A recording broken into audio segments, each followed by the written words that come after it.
Thank you so much for speaking with me. Always a pleasure talking to you, especially around this time of the year for Black History Month. One of the highlights during Black History Month is your film festival that you created.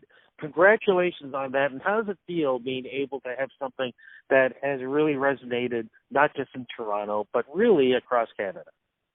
Oh, thank you so much for this introduction. Actually, I didn't do that alone. We're a diverse group of men and women working tirelessly throughout the year, to bring black films and black stories in the forefront, and then to bring diversity on screen and off screen in Montreal, Toronto, Halifax, and then we just announced a new festival in Salvador, in Bahia, Brazil.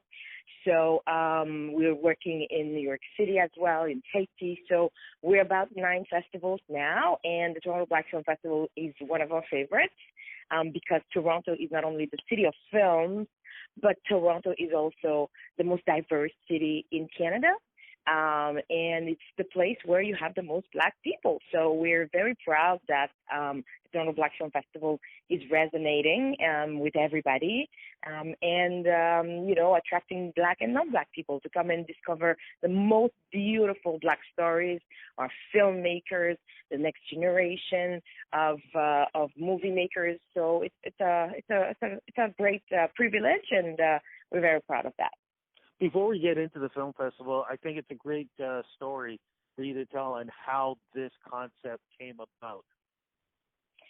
Oh, wow. Well, it's been ages ago. Well, in 2003, I came to Montreal, and as a young actress and model at the time, and I came to Montreal as I was a very popular actress in my country. I had just won an award and for Best Actress, and then here I am wanting to conquer America. I came to Canada and then landed in Montreal, and it's a beautiful city, very diverse in the street, and you hear all kind of accent and see all kind of colors.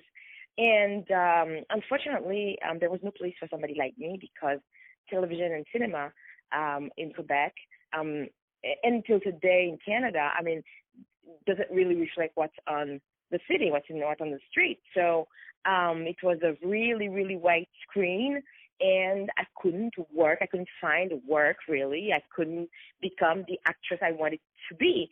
So that's when we decided to bring films from Haiti so people could see other films. They could discover other cinemas, and they could also see, well, maybe that girl can act, because I would bring one or two of the films I played in.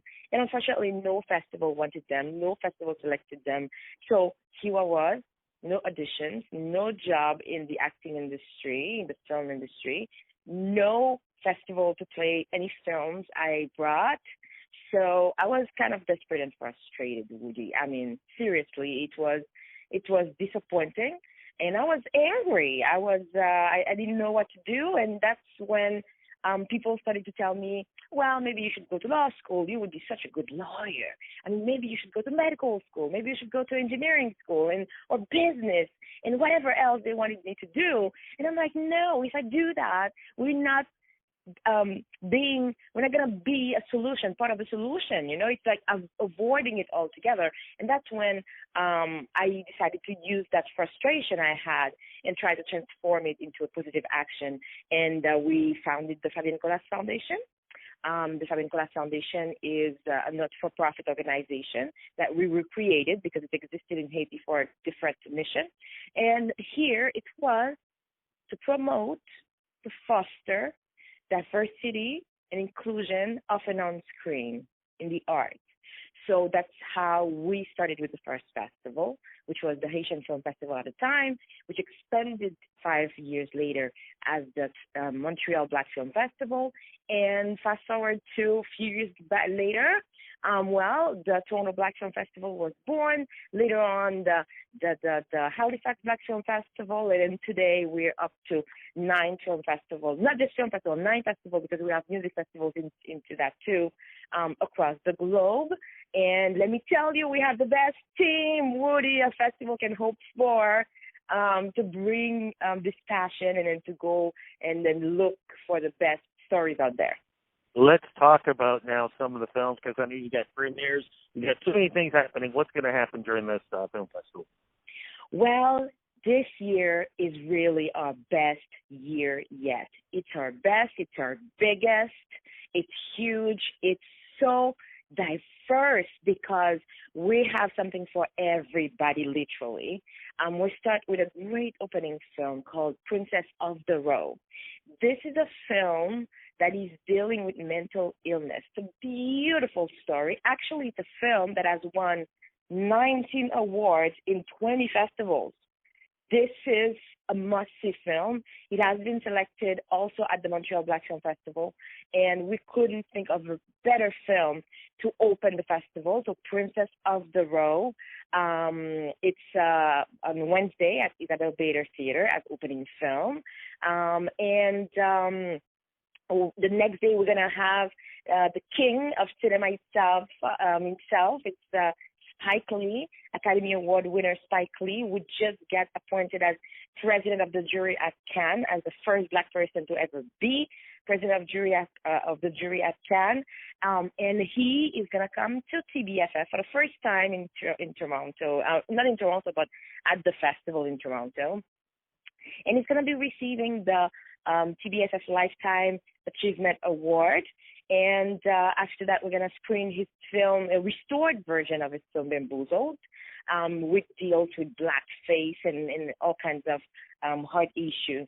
And but it's a very light comedy drama film. It's really smartly done to raise awareness and then to start a discussion. And after the film, we sit with him for an intimate discussion. So I think the audience will really, really, really appreciate that. They're going to have Spike Lee for the whole evening. That's going to be at Queen Elizabeth Theater. And after that, we have, oh my goodness, this is a top pick. We saw, Rudy, that if you want to have diversity on screen, well, you need to work on diversity off screen, because depending on who is behind the camera, that will affect the kind of stories that are being told. So this is why we decided to create the next generation of filmmakers, of Black filmmakers, the next Spike Lees, the next Clement Virgos, the next Jennifer Holness, We decided to create a program called the Youth and Diversity Program at the Fabienne Foundation, which put together the project Being Black in Canada. And Being Black in Canada, we picked 6 filmmakers in Toronto, 5 in Montreal, and 4 in Halifax. And these 15 young emerging filmmakers, they have been able to create, thanks to our program, because they had mentorship, training, professional equipment, professional crews, and everything else, and editors, to help them create their very first documentary shorts. And these 15 short films will be premiered in Toronto after a world premiere in Montreal. They will be Ontario premiere this Friday, February 14 at Isabel Bader Theater, and all 15 of them will be there, the filmmakers, to answer questions, that's going to be a big thing for them. So I think this is how we have impact. This is how we can really create something that is sustainable. It's to make sure that we have enough people that are professionally trained to enter the industry. So people can't say, oh, we don't know where to find them. They are all over. They are here, And besides that, the festival has 75 films from 20 countries. So these are films that otherwise would not have come to Toronto. This is incredible. Did you ever think, when this became a thought in your head, that this would be the result? No, never. Actually, to tell you the whole truth, Woody, I never even imagined that besides Montreal, we would be in Toronto, in Halifax, in New York City, in Brazil right now, in Haiti and everything. I never saw that.